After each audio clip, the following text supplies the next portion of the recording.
hver bardagi öðruvísi heldur en annar, sko, þannig að í hver skipti þetta svolítið sérstök upplifun, sko. Það örugglega meira ringuröst allavega ef þú trúir á það og ert að spá rosa mikið í því að þú sért ringuröst og pæli í því að það sé svona langur tími síðan og þú sért örugglega ringuröst. Ég held að ringuröst sé ekkert endilega eitthvað sem var á að vera allt og mikið að spá í, sko. Ég allavega trúi ekkert ægilega mikið á það. We move differently than anyone else.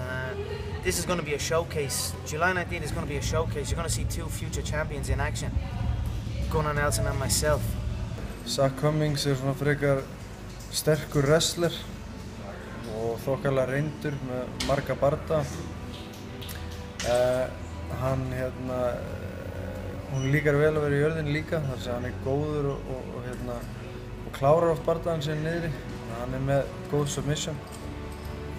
Og hann svona þokkalega flinkur standandi. Ég myndi kannski halda að hann væri sístur standandi. En þó höggþungur og hefur slegið menn niður. Yeah, so obviously now Gunnar has a new opponent, Zak Cummings. I don't think he's hugely different than the first opponent.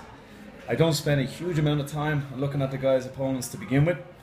It can always change, and definitely with Gunnar, we're used to changing opponent quite often. But yeah, it looks like everybody in the UFC is good. They're good everywhere. He's a big, strong, tough wrestler. I think it's going to be an interesting contest, but I think Gunny's a lot slicker, better submissions. So I think it's going to be a first round submission.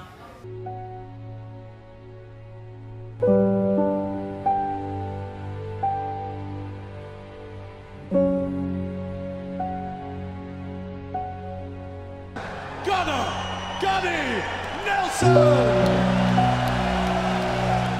Síðustu 2 árin hafa verið miklu meira stand-up hjá mér, sko, heldur en glíma, og áður var miklu meiri glíma heldur en stand-up, en mér finnst þetta núna svona aðeins að fara að koma inn og jafnast aftur, sko. Það hefur bara verið að standa sig mjög vel. Þetta höggþyngdin alveg ótrúleg og kannski helst það sem mér finnst gott og við sáum vel í síðasta bardaga, það þessi skipting örvendri réttend, hann getur tekið hana svona, og þessi beinu högg úr örvendri stöðu eru alveg rosaleg, alveg eitruð, og hann náttúrulega með ógulega höggþyngd og mikið hraða. Já, andstæðingarnir verða vissulega erfiðari, allavega svona smá saman, sko, en síðan þetta líka rosa mikið spurning sko, hvernig ykkar stílar passa saman, eða passa ekki saman.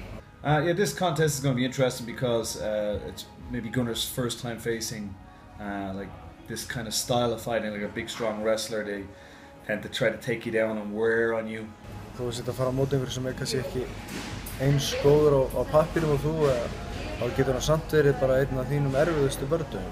But yeah, Gunny's a lot of experience training in the States and doing ADCC and grappling tournaments, so I don't think it's going to be anything new for him. Já, það munar þvílíkt miklu fyrir okkur að fá alla þessa stráka hérna heim til að æfa með okkur. Búin að vera hérna núna í mánuð og síðan förum við allir saman til Dublin á miðvikudaginn og ég klára kampið þar og þetta náttúrulega bara eitt besta æfingakamp sem ég nokkuð tímann átt fyrir bardaga, sko. Fá alla þessa stráka hingað heim og margir á sama kartinu í Dublin 19. Þetta búið að vera alveg frábærar æfingar. I think he's gonna maul him. I think he's gonna maul him on the feet, maul him on the mat, maul him in the clinch. Just outwork him, outslick him. Ég geti farið alla leið og tekið beltið og haldið því helviti lengi.